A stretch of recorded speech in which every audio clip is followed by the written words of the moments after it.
Cette actualité vous est présentée en collaboration avec Cryptost Academy. Ayez un temps d'avance sur le marché crypto en rejoignant notre communauté premium. Les États-Unis vont vendre 6,5 milliards de dollars de bitcoins.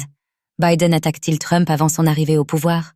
Les États-Unis se préparent à liquider 69 370 BTC, d'une valeur de 6,5 milliards de dollars, saisis lors du démantèlement de Silk Road. Cette décision, prise à quelques jours de l'investiture de Donald Trump, soulève des interrogations sur ses motivations et ses impacts potentiels sur la stratégie Bitcoin du camp républicain.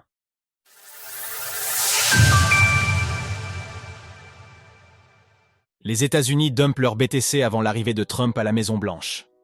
Grâce aux nombreuses saisies judiciaires, les gouvernements peuvent parfois acquérir des quantités significatives de bitcoins. La France, par exemple, a adopté l'habitude de les vendre directement aux enchères, tandis que d'autres pays préfèrent conserver ces fonds sur une plus longue période. L'Allemagne, par exemple, a gardé plus de 50 000 BTC pendant plusieurs années avant de les revendre à environ 60 000 $ l'unité. De même, certains pays, comme la Chine et les États-Unis, détiendraient chacun environ 200 000 BTC. Récemment, le département de la justice des États-Unis, DOJ, a approuvé la vente de 69 370 BTC, soit près de 6,5 milliards de dollars.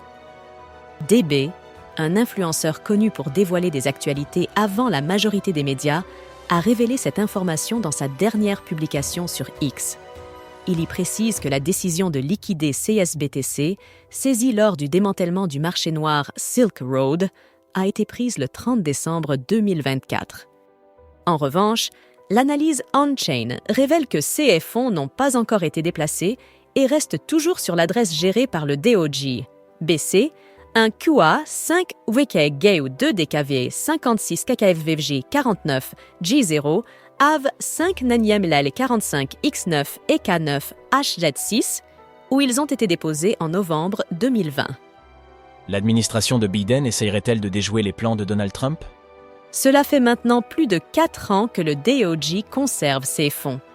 La décision de les liquider seulement 2 semaines avant l'investiture de Donald Trump à la Maison-Blanche suscite des interrogations au sein de la communauté Bitcoin Kant aux motivations derrière ce choix.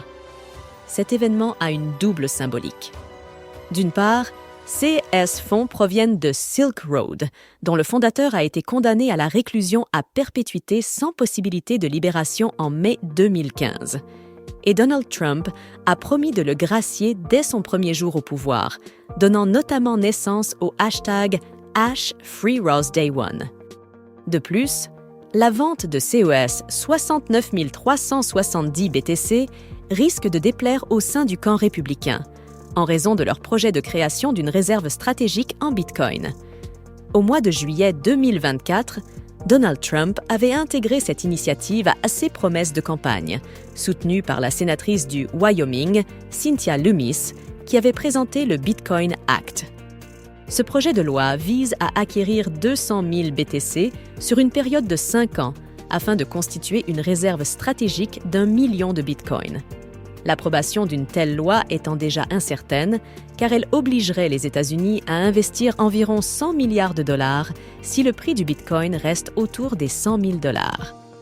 Le camp Trump aurait ainsi pu envisager une alternative en utilisant les milliers de BTC déjà saisis par le DOJ pour amorcer cette réserve stratégique, une option qui pourrait annuler si ces fonds sont liquidés.